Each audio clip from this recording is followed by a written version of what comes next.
Especially pay a tribute to President Erdogan of Turkey and the people of Turkey for hosting the largest refugee population. Excellencies, ladies and gentlemen, I want to speak about Pakistan. Pakistan was born out of the biggest refugee problem in the history of mankind. And we were inspired by the Prophet Muhammad sallallahu alaihi wasallam, who was a refugee. I'm very proud to say that Pakistan hosted at 1.4 million refugees, and still, after 40 years, Pakistan still has 1.4 million registered refugees, and overall the Afghans in Pakistan number 3 million. Countries that do not have resources, countries that cannot look after their own population, that cannot provide their basic needs, that are struggling to develop their human resources. For them, a large refugee population causes problems which cannot be imagined by the richer countries. I see the European countries struggling with the refugee problems. I see the emergence of the right wing, which cashes in on the public distress faced by the public because of lack of jobs. They cash in on the refugees. So we in Pakistan have been through this. 4 million refugees, and today almost 3 million refugees.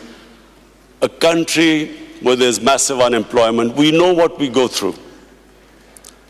As a Prime Minister, I can tell you that we face daily problems where our people want jobs, and clearly the refugees can become a target. But I'm very proud of my people, the way the people of Pakistan have hosted the refugees, the hospitality shown to the refugees for over 40 years. But the main point I want to make here today is that prevention is better than cure. We must all try and prevent people from becoming refugees. Pakistan is, and again I'm proud to say, we are trying our best now in the peace process in Afghanistan so that the refugees can go back with dignity. And we are praying that this peace process now succeeds. There's a political settlement in Afghanistan so that the people of Afghanistan who've been suffering for 40 years of conflict, finally, they too can enjoy the dividends of peace. Mr. Secretary General and High Commissioner, one of the things I especially wanted to come here and point out, and I do want to tell the whole world that they should be aware of one of the biggest impending refugee crises about to take place. In India, on the 5th of August this year, Indian forces laid siege to the people of Kashmir. Since 5th of August, 8 million Kashmiris have been literally shut inside. Their rights have been taken, people have been imprisoned, the leaders are in jail, all communication has been cut off. But the most important thing which the world needs to understand is that the professed aim is to change the demography of Kashmir from a Muslim majority to a Muslim minority. Now, if this is what the professed aim is, we are likely to have another refugee crisis. A refugee crisis that would dwarf other crises. In the United Nations General Assembly, I tried to appeal to the world community that they must take notice of this. What is going to happen? The people are under siege in Kashmir. Whenever the curfew is lifted, there are 900,000 Indian troops there. What is going to happen then?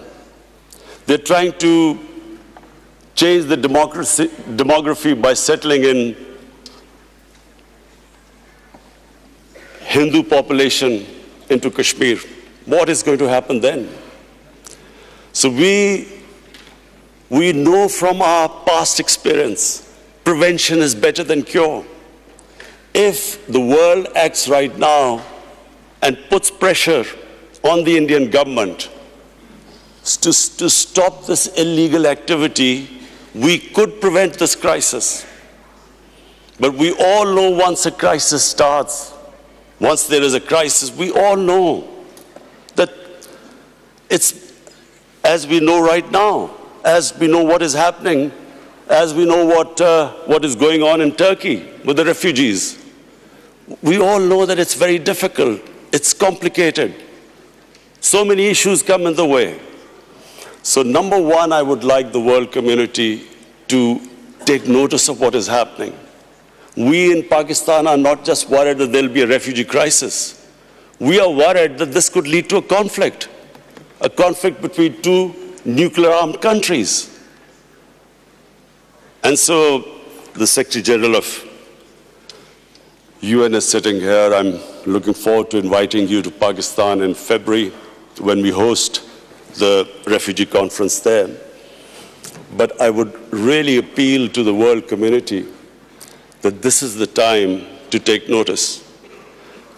Secondly, there is another thing happening in India. In Assam, the government has passed a Citizen Registration Act. What does that mean? That means that every citizen has to prove their citizenship. This is what happened in Myanmar. Before the ethnic cleansing of Muslims started there, they were all supposed to first prove their citizenship.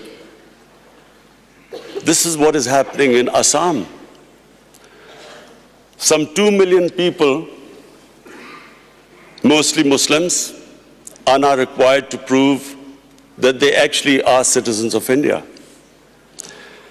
And according to one of the Indian ministers, the same act will, by 2024, will be all over India.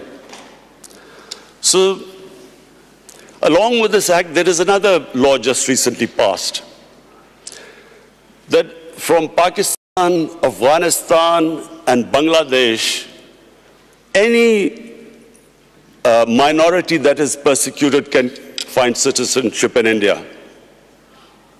That means that anyone except Muslims can find citizenship in India. So therefore, if you put these two acts together, when this act goes all over India, where every citizen will have to prove their citizenship, Secretary General, please understand the implications. There are 200 million Muslims in India. So anyone who cannot prove the registration will be deregistered as a citizen, except that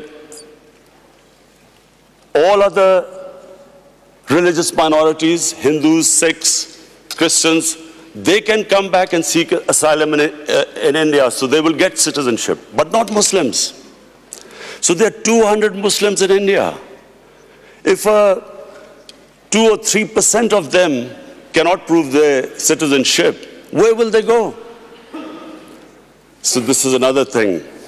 There are riots in India already. People are out in the streets. I would urge the international community to please look into this, because we know once the crisis happens, it's much more difficult. I repeat, it's much more difficult to control it. It's much easier right now for the world community to step in and see what is happening. And I urge them, because we in Pakistan stand to suffer.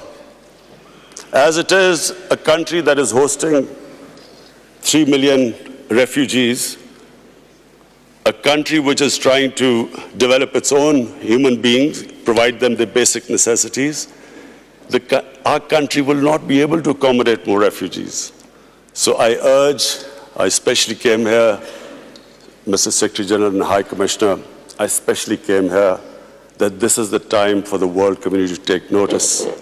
What is happening next door can have consequences, can have an impact on the refugee population of the world, which is unprecedented. Thank you. वज़ीर-ए-आज़म Imran Khan Geneva में होने वाले 2 रोज़ा global refugee forum से खिताब कर रहे थे। वज़ीर-ए-आज़म इमरान खान ने कहा कि भारत जो कुछ कर रहा है, इंसानी अलमिया एक मरतबा फिर पैदा होने जा रहा है, जहाँ पर आलमी बरादरी इसका नोटिस ले। और आसाम में 20 लाख मुसलमानों की शहरियत मनसूख होने का खतरा है, जबकि वहाँ पर भी शुरू हो चुके हैं, वहाँ पर फसादात शुरू हो चुके हैं। वज़ीर-ए-आज़म इमरान खान ने इसके साथ साथ कहा कि पाकिस्तान ने सबसे ज़्यादा महाजरीन की मेज़बानी की है। इसके साथ साथ वज़ीर-ए-आज़म इमरान खान ने तुर्क अवाम और तुर्क सदर रजब तैयब एर्दोआन का भी खिराज तहसीन पेश किया कि वो इस वक्त दुनिया में